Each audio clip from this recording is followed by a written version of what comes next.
I'm from a grimy era, let's talk about it. Gotta keep a pole, can't walk without it. Did some things in the streets, but I won't talk about it. Seen some things in the streets, but I won't talk about it. I'm from a hood that's thorough, they don't play here. And they don't play on these blocks, it ain't a daycare. A new kid gets shot every day here. I guess that's why my heart colder than the rain there. dvderatv back at y'all with another one. Y'all know the slogan. Let's get straight into this one. Now when Maino hit the mixtape and DVD scene, Maino would take the 50 Cent How to Rob approach, basically taking shots at other rappers to get attention. Now one of his records that would actually get him a lot of attention would be his Rumors track, and this track also would get him signed to Universal. Now over the years, Maino would use the same formula and drop a track called Take It Like a Man in the mixtape and DVD era, where he shot a video for this record, and he had all the classic record label names in a casket, saying they basically was dead and over with. And Maino would do a few interviews and said it was two rappers that actually addressed him for what he said on the Take It Like a Man record, and that would be Diddy and Raekwon from Wu-Tang. I was standing outside this building and somebody said, yo, Puff want to talk to you. He said, ain't Bad Boy dead? He's a gentleman, but he ain't no sucker. And I walked away from that. I felt like, damn, he not who I thought he was.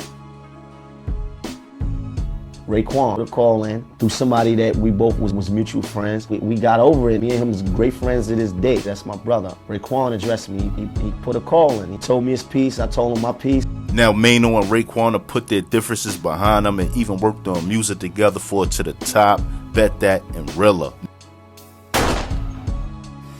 Now, two of the biggest artists on the come up in the mixtape and DVD era was Maino and J Hood.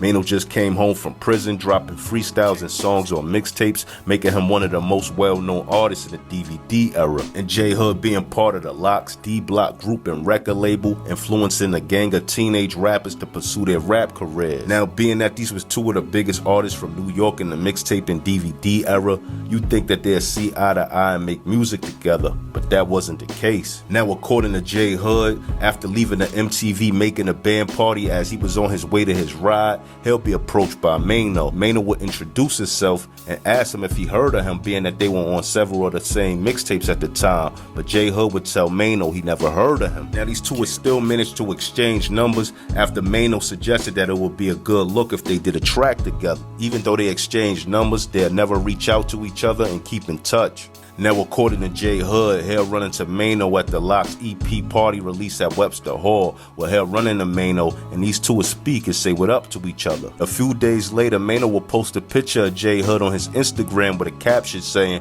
"What the F is this dude at? LOL." Now, J Hood would comment on his post of Maino saying, "I just seen you at the Lox EP release. What's this about?" Now, after J Hood comment on his post of Maino getting at him, he'll let his ego get the best of him, and he'll reach out to someone to get Maino on the phone so he can ask Maino why he came at him on IG. Now, after going through a few channels, J Hood and Maino will finally get to speak to each other on a conference call, and basically J Hood got a chance to ask Maino about his IG post and ask him if it was any problems. Now, supposedly Maino told J Hood that he didn't have a problem, and these two got a chance to squash any possible issues in the future that day. After all of this happened, he realized him and Maino was actually smashing the same female who was a video vixen. Now, supposedly after a long night of J Hood and his female drinking and having a good time, J Hood would pick up her phone thinking it was his. Now, according to J Hood, he realized it was the female phone he had, but he still looked through her messages where he ran across a message from Maino where Maino was basically shading him. Now, he said Maino was saying to the girl basically like, "Oh man, you did a J Hood video," and basically bashing her for doing a video. Now, this is typical because, like they say, most beef in the street starts over females. Now, I'm going to remove myself from the journalist position and the whole documentary creator position and just speak on this topic and give my point of view briefly. Now, I'm not going to lie. I can see how Maino probably felt played by J Hood this day. You get what I'm saying? When he asked him if he knew who he was, he said no. When he wanted to exchange numbers with him, he had somebody else take Maino's number down. So Maino probably thought he was acting bougie. And I'm not gonna lie, like at the time, J Hood was down with the Lox, one of the hottest rap groups at the time, still one of the hottest rap groups to this day. So he could have been just a little bit big-headed. Now, if Maino was pillow talking or talking about him to a female, I don't agree with that. But J Hood said they spoke, they good, so it is what it is.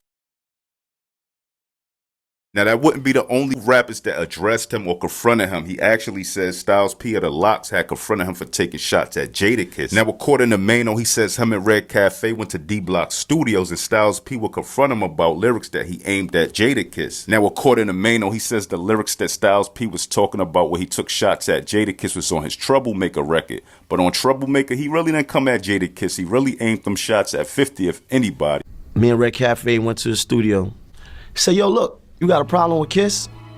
I said, I ain't got a problem with Kiss. He said, nah, I just want to know if that was, you know, if that was personal or whatever. Like, and he was a G about it. But you know, these stories about 15 years ago, 20 years ago, so you know, people's memory be off a little. But you know, he took shots at the Locks on a few records. Even on Take It Like a Man, he said, I go hard. I'm what the Locks used to be. But nevertheless, whatever the lyrics was that Maino said, Styles P confronted him in the studio. Now, Maino also makes it clear everybody that ever addressed him about him dissing them on the track never really came at him aggressively. They all had man-to-man conversations. You know, Diddy approached him when he seen him outside, and you know, they had a man-to-man conversation. Ray got him on the phone. They had a man-to-man conversation, and he said he respected when Styles P confronting him. He did it like a man. Now jump in my comment section and let me know what y'all think. But anyway, if you're a fan of these old hip-hop stories, tell a friend and tell a friend about my page. Like, comment, subscribe, and hit that notification bell. More content coming, and I'm out. 1.